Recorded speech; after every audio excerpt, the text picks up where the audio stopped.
want you to go back to John chapter 15, where we've been. This is the last of a 3-part series.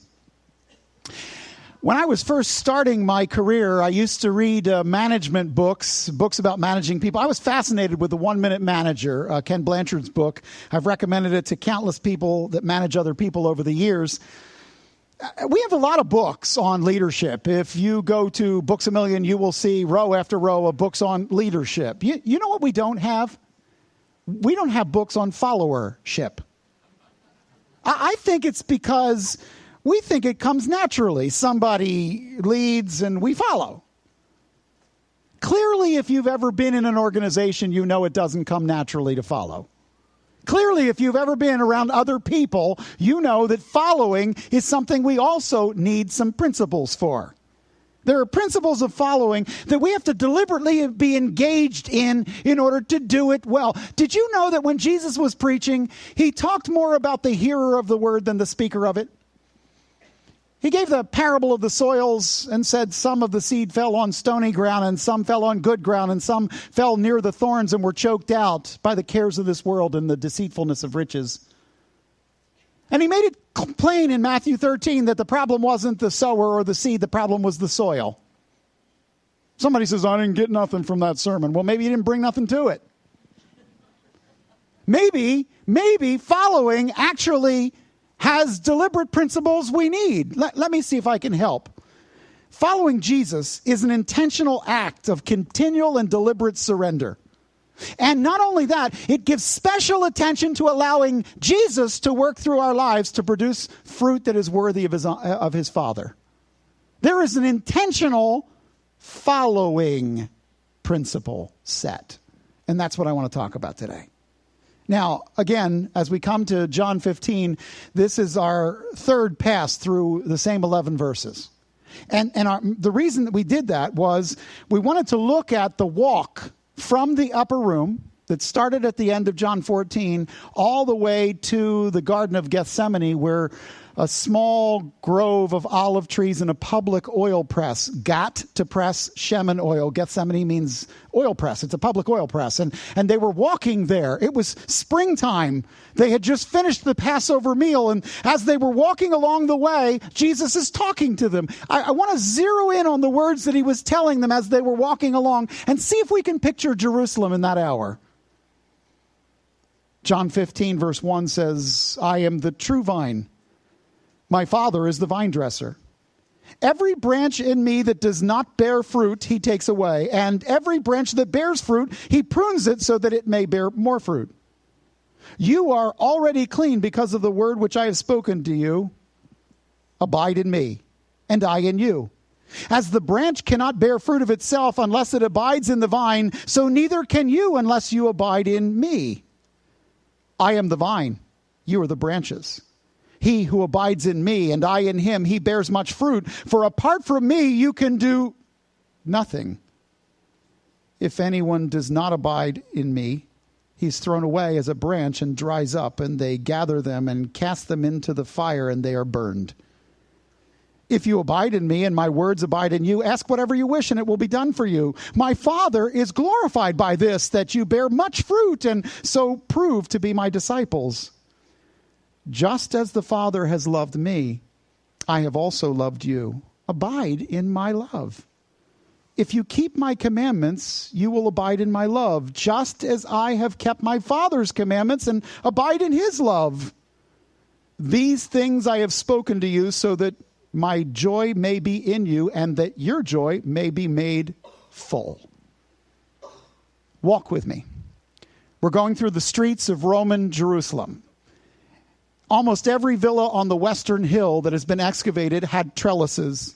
And those trellises had grapes that hung. And in the autumn of the year, those trellises would have hung heavy with big red Sorek grapes that come out just at the time of the Feast of Tabernacles. This is spring.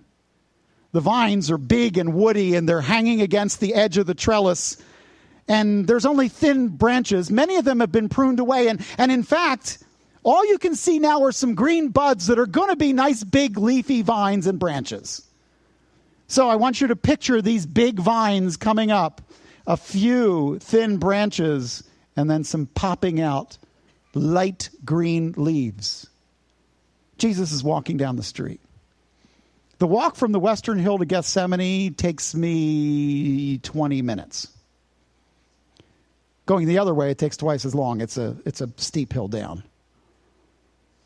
He walked by some homes, and maybe he pointed when he started talking about these vines. Maybe it was just something that came out of the imagery that was so active a part of their imagination and their memory.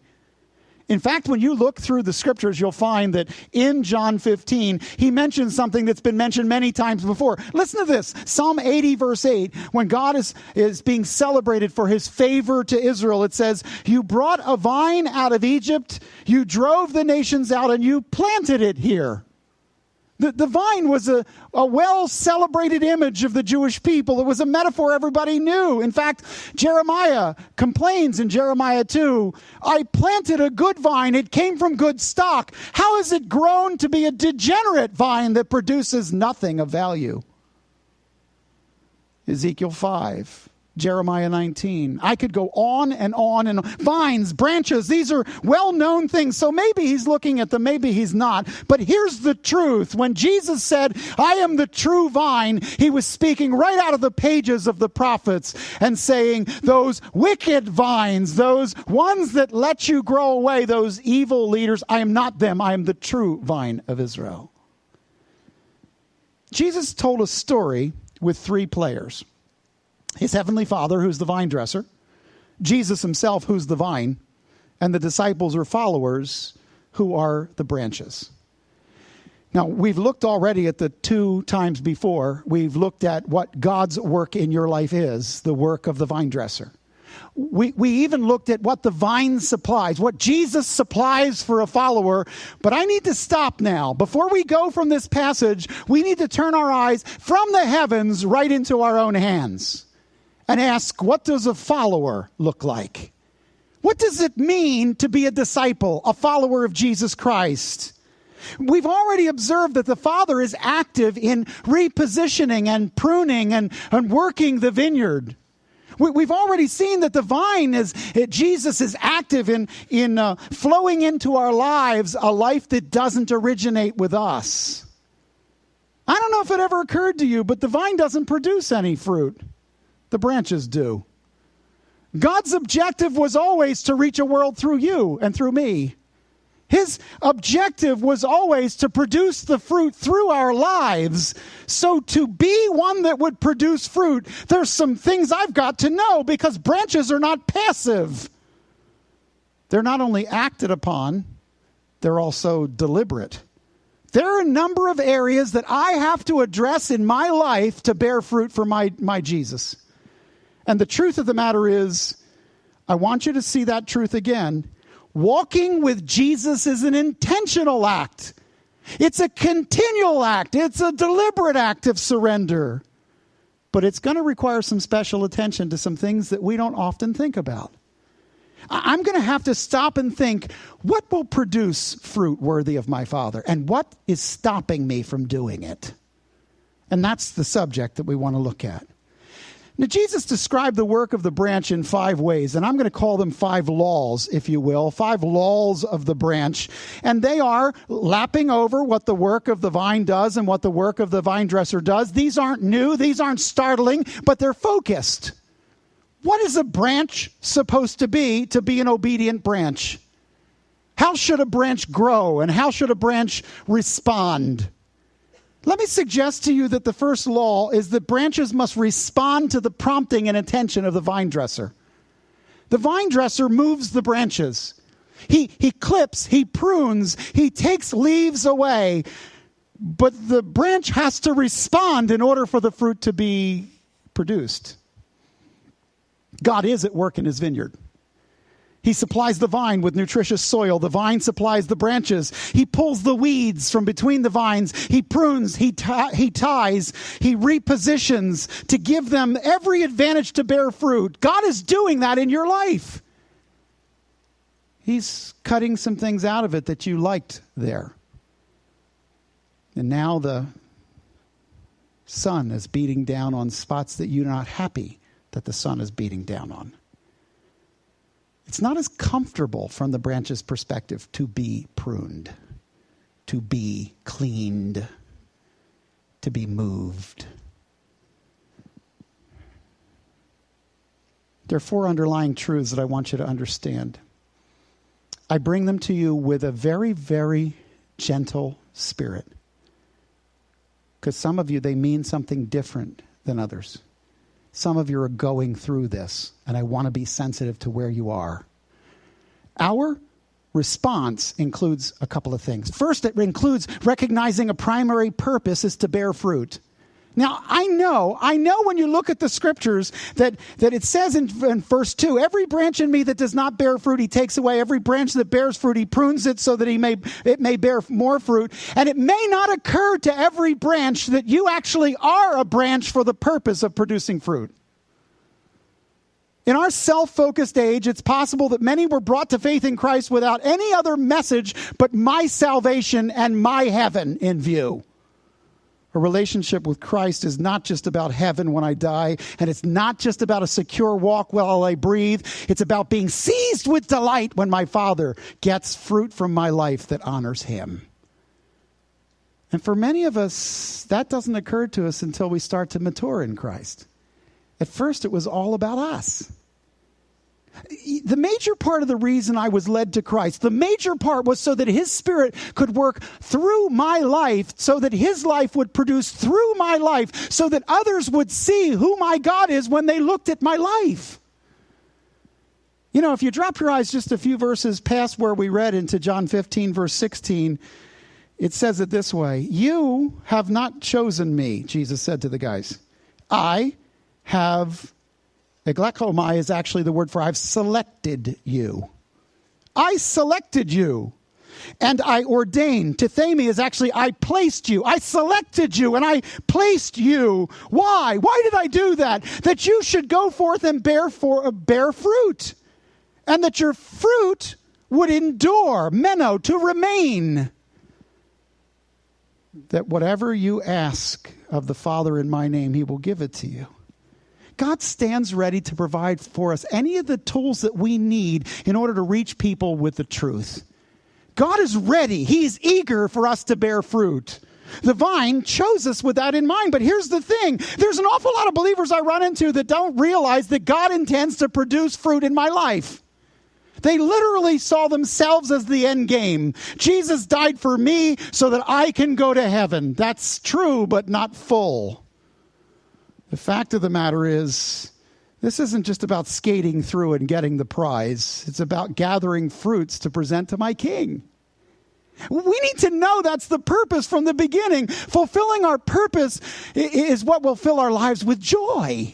You will never be as joyful as when you're producing something that honors your Father. Never. Did you ever have one of those non-productive days?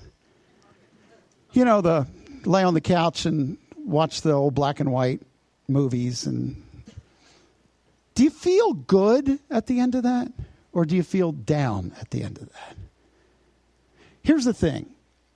When you're unproductive, it rolls into a depressive feeling. My mom used to say, when you're depressed, sweep the garage. Because here's the thing. You may still be depressed, but then you have a clean garage. Now, the truth is, I think some believers don't understand the primary concern that God has about producing fruit through your life. Are you thoughtfully engaged in how to produce fruit in your life? Because there's a second thing about our response. The second thing is we got to know what the fruit he's talking about is. What does fruit look like? What am I supposed to be growing here? What produce is intended? And let me just stop and say this. You and I were created to do our master's bidding. That's what we were created for. That's our fruit. We were created for him. We were intentionally chosen. We were purposefully tended by him. Fruit isn't limited to evangelism, although that is fruit. Sometimes it's sitting with Miss Annie, who finds it difficult to get out so much anymore. Sometimes it's caring for somebody or helping somebody who otherwise is unloved by our world in a shelter. Sometimes it's discipling somebody who's behind you in their walk and needs to see what faithfulness looks like in the midst of the storm. As soon as tough things happen, as soon as God takes the leaves off, we get all introspective, we get uncomfortable, and all of a sudden our lives shift back to us. But that's the very time that produce can be happening in your life if you'll bring a disciple in. This is what happens when things go wrong. This is how to behave when there's a reversal of fortune. How many of you wish you knew more about that in your young Christian life? That somebody would have told you what happens when it doesn't work. Here's the thing. Grapevines that produce nothing take from the soil and give no particular value back. In the end, the best vine dresser is measured not by his intentions, but by the fruit. That's how you measure it. By the way, there's a third thing that our response includes. We have to identify something, and I want to be very personal here, but I want you to really think about this. We have to be understanding and identifying the prompting and the repositioning of the vine dresser. When God is doing a work on your life, it's not always comfortable. I will only produce fruit when I am able to understand what the vine dresser is doing in me. He prunes, he repositions, and I dare not resist him. My job is not to reckon whether or not his work is right. God, why did you take me out of that situation? Why did you remove this person from my life? Why did I lose that job? My job isn't to try and define whether or not the vine dresser knows what he's doing. My job is to produce fruit when he repositions me. When he moves me from something that's comfortable and comforting to something that's harsh and to something that's difficult, that repositioning may well produce fruit in my life that was neglected for a long time while I was comfortable. When a dear friend is taken away, the comfort of their shade is gone. But light falls on areas that have been unproductive in the past. I felt that. I've buried some friends. I've watched an elder board be depleted of some of its really great men of God. Oh, we've got great elders. But I buried a few. And can I tell you this? I kept walking around feeling like the shade trees were gone and what was coming up were saplings, and they were great and they were alive, but the big trees were going out. I go out onto the airwaves of America and I see great men who have served well Jesus Christ for 30 and 40 years, and now they're retiring off the scene. And the shade is gone. I feel it. And I can react and I can say, God, why are you doing it? But it's not the job of the branch to define the vine dresser's work. It's the job of the branch to respond to his hand. So I have to identify. Let me ask you something. Has God been repositioning you? Has he been taking away some of your former comforts and now the sun is burning a bit? You got a couple things you can do. James argues that when you're undergoing trials, you can ask of God, who will not upbraid you, but he'll tell you. I would tell you this. Comfort is only good when it's productive. Would you remember that?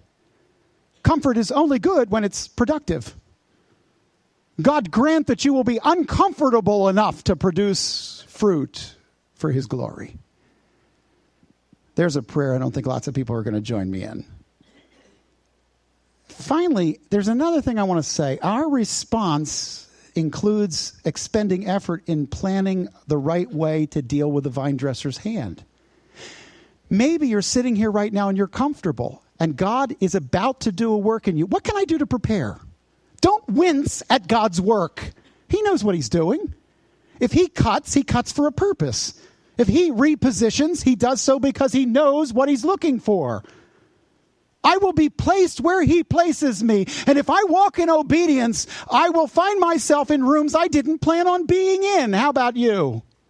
How many of you can honestly say, there are situations in my life I never thought I would be in? Some of us made a mistake.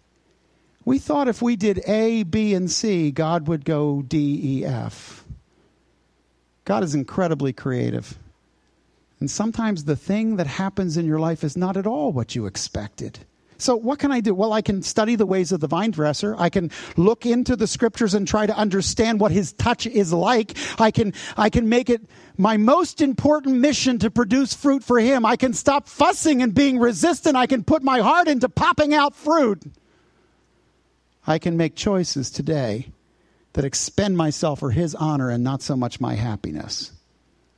I can do that. Beloved, I don't know another way to say it. There are just way too many resistant branches today. There's just a lot of branches out there trying to decide whether or not they want to do what the vine says or follow what the husbandman places them in. There's a lot of them, I think, that do it because they don't know that the point is to bear fruit, not our comfort and ease. It's not to get really nice leaves. That's not the idea. It's to bear fruit. Leaves give you shade. Shade gives you comfort. Fruit is what they're looking for. Sometimes I think it's that some of us are bitter over the pruning work of God. I'm not going past that too quick. God cut something and we don't like that he cut it. We don't like him messing with our life because we think it's our life. And that's the mistake. I live for him. I breathe for him. I serve my king. And one of the things that happens is when I get to the point where I'm so busy judging whether what he's doing is right, I'm no longer putting any effort into what I'm supposed to be. It's hard in the world in which we live, in the beginning of the 21st century in America, to not see yourself as the point to everything. That's what the news does. What they do is something happens in Boston, and their job is to make you feel like it's in your life. It's not in your life. You don't live in Boston, and most of you don't run. But what they do is they make you feel like you're part of the story. In the next hour, we'll tell you the same thing, but we'll tell you differently. And suddenly you feel locked into this victimization. We've been hurt. We've been wounded. Here's the thing. We are Americans. We do care what happens to our country. We truly do. But it's a trick for you to stop caring for the neighbor over the back fence while you fixate on them telling you the same story for 3 days. It's a trick. Am I deliberate in producing fruit? Or am I locked into, what are they doing to me that I can't stop so I can feel like a victim? Victimization is the enemy's oldest game. Make you feel, Eve, like God's not looking out for your best. Victimization. I want you to understand something. There's a second law, and I got to do these faster. But the second law is that branches must abide in the vine to be fruitful. Look at verse 4. Tell me that's not what it says. Abide in me and I in you. As a branch cannot bear fruit of itself unless it abides in the vine, so neither can you unless you abide in me. You know what you won't see? You won't see a random branch laying on a table, not attached, growing fruit. You won't see it. But we got all kinds of people that honestly believe that they can go out there and start their own thing, be out there unattached to everybody else and unattached to what Jesus has put together and somehow bear fruit worthy of the master. You can't. Jesus couldn't say can't more clearly than you can't. And I want you to know what abiding is. Abiding requires connection. That's why verse 3 comes before verse 4. Verse 3 says, you're already clean because of the word which I've spoken to you. I don't want to be redundant with the past two messages. I just want to make the point that you're not part of the vine and branches system if there hasn't been cleansing that put you in there to begin with.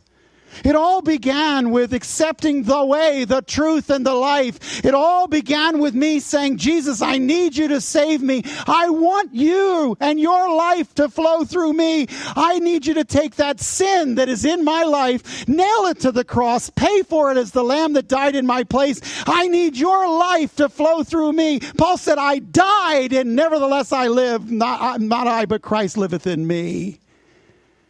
You don't get in unless you get in. Nobody gets to heaven accidentally. You got to choose it. You got to want it. You got to ask for it. It's not about what your mama did. It's not about how many days you went to church. Nobody gets saved by sitting in a building. You got to choose it. You got to ask for it. Abiding starts when I get connected, but that's not all it is. Abiding demands that I stay protective of the connection of the ever-flowing life that goes in from the vine to the branch. Think about it for a minute. If you were an aphid, if you were a parasitic insect, if you were a fungus, there's a delightful thing to think about. If I was a fungus, if you were one of those things, where would you try to suck the life out of the branch? I'd go to the point of connection to the vine, and that's where they go. They're going to go where the life is flowing the richest and deepest so that they can get the most out of it. So here's what I need to do. I need to understand what the parasites are that will stop the flow of the vine's life sap in me. Boy, I've seen it many times. There was a young man who sat beside me and worshiped. His life was shattered when his wife left him. He worshiped, he fellowshiped, he prayed with us until she came into his life. She worked next to him. She didn't know God or want to. She was attractive and he was lonely. And what started as faithfulness to serving Jesus Christ ended as such tremendous guilt, I can't get him to walk in the door anymore. That's the truth. You don't think that I'd go right, if I were the enemy, I'd go right after the connection point? That happened to a man who used to live just behind this property. He said, when I was 17 years of age, God called me to preach the gospel. I'd given my heart to Jesus at 13, and at 17, he called me to preach, and I said no. I'm now 74, and the liver that I drank into obscurity is now killing me. He stood in this room weeping. He's gone now. He's with Jesus. I sat by his bedside right off the back lot. I sat by his bedside as he lamented, I've wasted my life. Why? Because right at the point of connection, the parasites got in. And suddenly there was something more important. There was something blocking the flow of Jesus' life in him. I didn't say he lost his salvation. He's in heaven. I said the fruit that he has to bring to his master is not at all what he thought it would be or what it could have been. I have to protect the connection. I have to protect the connection. God purposed for us to do more.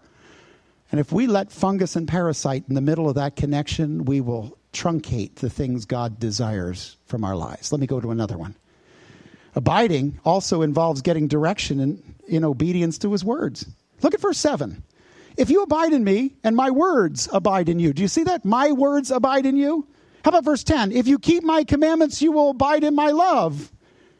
Could those verses mean something other than his word dwells in me and obedience to that word is what he's looking for? Could it mean something else? I don't know what else it could mean. The focus on Jesus was on word and obedience. We can intend to know the word. We can intend to follow his word, but you remember the ad, life comes at you fast? How many of you really intend to know God so much better than you do? I meant to read this week, I just didn't. We are living in a time when people think that they can multitask everything.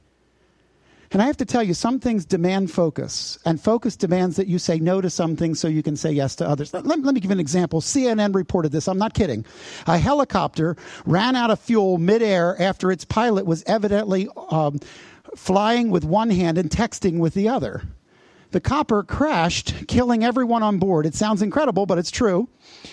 We live in a multitasking society, this writer says for CNN. That's a reality. Now some experts wonder whether the reality is clashing with the safe operation of the nation's aircraft. Can I just say, yes?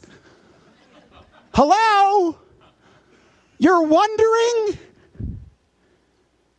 Distraction in the cockpit was a key element of testimony delivered Tuesday on a deadly 2011 medevac helicopter crash. The pilot was violating FAA rules You can't multitask everything, John Goglia, the former member of the National Transportation Safety Board, said. To think that you can text and fly, especially in a helicopter, is ludicrous. Helicopters require concentration even more so than airplanes do. I'm just telling you this. I think it's unnatural enough that you're floating above the earth with something that's going like that over your head. You might want to pay attention to what's going on in front of you. Here's what I really want to know. What was he texting about that was so all-fired important? Look, I'm going to be very pointed and ask you something. Are you growing in the knowledge of God's Word? Are you deliberate? Can you pick out some things that you've learned over the past few months because of your study and your effort in the Word of God? I'm hoping some of you are saying yes, and if you are, let me just say this. There's a follow-up question. How you doing with obedience to the things you're learning? Because the bottom line is you can come in Sunday after Sunday for the pre-chewed version, but Gerber is not where you should be 25 years in. We need to get past this. We need to understand that meat is that which demands change in my life, and milk is that prophecy stuff that's very interesting but doesn't demand me to live differently. Some of us need a good piece of meat to eat. What's interesting to me is that abiding demands hearing, it demands considering, it demands obeying the direction of the vine. But abiding also entails becoming constantly absorbed in experiencing his love. Everything I've given you so far sounded like a shopping list. Do it, do it, do it. Now I want you to stop for a minute. Look at verse 9. Just as the Father has loved me, I have also loved you. Wrap yourself in it. Remain in it. Abide in it. Absorb it. Live it. Guys, you and I are not called to gut out our walk with Jesus. This isn't supposed to be the hard road. Listen to this. This comes from a sermon in the medieval period. Life is suffering and ill, awaiting the breaking with the veil of death for eternal rest from our labors. Yuck! I'm so glad I came after air conditioning. My car has a better sound system than his church had. The truth is that we are called to be pulled by the love of Christ to wrap ourselves in it. Paul said it. The love of Christ controls us, having concluded this, that one died for all, therefore all died, and he died for all so that they who might no longer live for themselves, but for him who died and rose again on their behalf. He said this, abiding in Jesus is not being controlled by some long legal list. It's by grabbing onto this vast love, pulling it around me. It's my death so that I might live for his life. My best good is whatever works for him. Oh, that deserves another run. My best good is whatever works for him. Because we misread all things work together for good. We misread it, all things work together for comfort, for happiness, for prosperity. It's just not true. Whatever works for my God, whatever produces fruit that he wants, that's my best day. My best day is when I'm the glove and he's the hand. Think about it. I need to run, so I just want to say that the third law is this. Branches have to solely rely on the vine's power. Some of you are at the point in the message where you're going, I can't pull that off. Read the Bible, I can't do that. Walk with God, I can't do that. You're exactly right, and you are perfect for the part. It's the guy who's sitting here going, yeah, I got that. No problem. See, there's a temptation today to rely on the power of the world to do the Father's fruit production.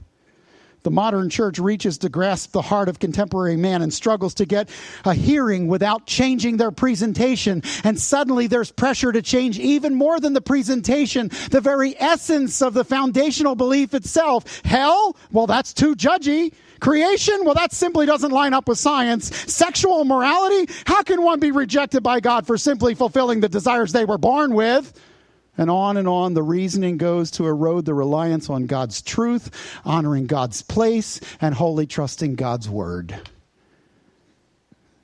Though methods of ministry can flex for culture and time, the truths of our faith, whether they're palatable or not to modern men, cannot and must not be altered. We cannot appease people to Christ. If we do, we join the world and they don't join Christ and his followers.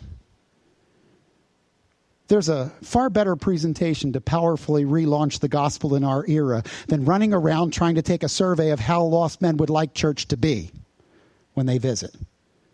How about this? How about we drop to our knees and we plead before God's Spirit for the souls of men? How about we search the scriptures for the patterns and principles of how they did in the early church when they walked out and everybody was pagan and they presented powerfully Jesus Christ so that a small group of men, they could argue they're turning the world upside down. How about that? Why didn't Paul do surveys? Why didn't he ask the Ephesians what they'd like when they came to church? How about we relentlessly apply love to people that are hurting? Relentlessly grace to people who are failing. Relentlessly apply truth to people who are living in ignorance. We could, in short, work harder at our walk with him and our intimate knowledge of how to walk with him than walk with an intimate knowledge of what they like. Listen to me. The church is too interested in somehow becoming better at Disney than Disney. They're going to win. At the end of the whole presentation, they can go for the underhanded lascivious thing, and that will win the world. So what we ought to do is fall at the knees of our Savior and listen carefully. We serve him. We serve him, not the affirmation of the world and the apparent success. We serve him. Let me give you a fourth law. Not only do we produce solely based on his power, but we produce solely for the Father's honor. Here's the problem. I really want a Christianity that's focused on how good I am. I'd really like to be affirmed. I'd like people to like me in the workplace, and when I'm surrounded by unsaved people, I'd like them to think I'm just as cool as them. I'd like all that. But my life isn't about what I would like. Listen to these words in verse 8. My Father is glorified by this, that you bear much fruit and so prove to be my disciples. The fact is, branches prove their healthy connection through the production of fruit. That's what it says. No fruit, and we are in essence a useless waste of branch cells. The vine nurtures, the vine dresser attends, but in the end the branch has to produce fruit. Don't be fooled by fake Christianity that makes God sound like he's sitting in heaven pining over you because he just needs you so badly. God is intrinsic. He has everything you'll ever need. He loves you, and that's our benefit, not his. Can I just make the argument that if he saved everyone in the room and all of us full out had the glory of connection, God didn't just do it for that. He did it because he has a larger plan than the one you're seeing. It's all interconnected. Great are the benefits of working for Jesus, for having his life flow through mine. Guys, I have great friends. I do. I have rich experiences. I have unbelievable moments of being pampered and affirmed in my life. I'm telling you the truth. I serve with some deep and rich brothers and sisters in the Lord. I have some very patient and kind fellow laborers. I have a full stomach. I've got a home that's more than equipped and comfortable. I've got vehicles that have Bluetooth. I have loving parents. I have healthy children. I have a wise and beautiful wife. In finance, I have brothers and sisters that are constantly concerned that my needs are met. The reason I don't complain is not because I'm so holy, but because I'm pretty well fed. And the point that I'm trying to make is simply this. I cannot forget that I don't labor for any of those things. That's not why I labor. Our call is to labor for our Father's honor, not our own, to make him comfortable, not ourselves. to press ourselves for his service, not to press others to get more benefits. We can be affirmed, but we cannot hunger for fame. We can be enriched, but we have to resist the insatiable appetite that makes it about fortune. We serve the King, and we serve him alone. Honestly, brothers and sisters, I fear that some have professionalized ministry and made it into a way to make a living. And it's killing it. There's no sin in accepting the perks and benefits of ministry. Paul wrote about that to the Corinthians. But the real issue is that these benefits may become the reason I do what I do for the Lord, and that's not what they're for. Branches prove their healthy connection through their fruit. It's not for self-benefit. It's so that the fruit can be taken from me and placed at my King's table. That's what it's for. Last one. Branches flourish in the joy of connection. Here's what I want you to know. Verse 11. These things I spoke to you because I wanted to make your life miserable with a long list of stuff to do and make sure that you walk around guilt-ridden and feeling like you could never really be a good Christian, and you'd come out of church every week and you'd feel like you were just 1,000 pounds of sin on a popsicle stick. Can I suggest that's not what it says? My reading's just slightly better. These things I have spoken to you so that my joy, not yours, my joy might be in you and that your joy may be made full. That is the joy that I put there. Joy is the resolute assurance that God has neither lost interest nor the power to deal with my problems. It's not happiness. It's the absolute assurance that God is, God knows, God cares.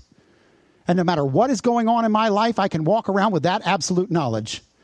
And that knowledge was inserted in my heart by Jesus himself. Real branches celebrate connection. They're not weary of the demands of fruit bearing. I know that in the process of fruit bearing, it can be wearying. My wife had 3 children. We walked malls in those last days. Cod liver oil. The stuff it takes to produce a child these days. I know there's uncomfortable moments. I know that you just feel like, oh. By the way, in the producing, in the uncomfortable moment, keep your eyes on the baby. That's what gets you through. The moment they put that little child with their big eyes on your belly, you're not thinking, boy, was that hard walking in that mall eating that cod liver oil. You're thinking about that baby. And if we could just keep our eyes on the productivity of what we can present to our master, the weight of it won't be so hard. I got to close this, but I want to read to you from somebody who wrote it better than I can say it. In The Applause of Heaven, Max Lucado said it very well. Jesus' joy didn't come from the world. It didn't come from the work. It came from bringing his Father glory and honor. Listen to this. He wrote about a certain king. Follow me. No man had more reason to be miserable than this one, yet no man was ever more joyful. His first home was a palace. Servants at his fingertips. The snap of his fingers changed the course of history. His name was known and loved. He had everything, wealth, power, respect, and then he had nothing. Students of the event still ponder it. Historians stumble as they attempt to explain it. How could a king lose everything in one instant? One moment he was royalty, the next he was in poverty. His bed became at best a borrowed pallet, but was usually just hard earth. He never owned even the most basic mode of transportation and was dependent for handouts for his income. He was sometimes so hungry he would eat raw grain or pick fruit off of a tree. He knew what it was like to be rained on. He knew what it was like to shiver in the cold. He knew what it meant to have no home. His palace grounds had been spotless. Now he walked in streets of filth. He had never known disease, but now he was surrounded by illness. In his kingdom, he had been revered, and now he was ridiculed. His neighbors tried to lynch him. Some called him a lunatic. His family tried to confine him to their house. Those who didn't ridicule him tried to use him. They wanted favors. They wanted tricks. He was a novelty. They wanted to be seen with him. That is, until with him was out of fashion, and then they wanted to kill him. He was accused of a crime he never committed. Witnesses were hired to lie. The jury was rigged. No lawyer was assigned to his defense. A judge swayed by politics handed down the death penalty, and they killed him. He left just as he came, penniless and in shameful circumstances. He was buried in a borrowed grave, his funeral financed by compassionate friends. Though he once had everything, he died with nothing. He should have been miserable. He should have been bitter. He had every right to be a pot of boiling anger, but he wasn't. He was joyful. Sourpusses don't attract a following. People follow wherever he went. Children avoid soreheads, but children scampered after this man. Crowds don't gather to listen to the woeful. Crowds clamored to hear him. Why? He was joyful. He was joyful when he was poor. He was joyful when he was abandoned. He was joyful when he was betrayed. He was even joyful as he hung on the tool of torture, his hands pierced with 6-inch Roman spikes. Jesus embodied stubborn joy, a joy that refused to bend by the wind of hard times, a joy that held its ground against pain, a joy whose roots extended deep into the bedrock of eternity. Jesus was joyful. And that's your joy. That's what he gave you. And he said, I gave you the joy I possess, that your joy, that resolute assurance living in you would pulse through your body.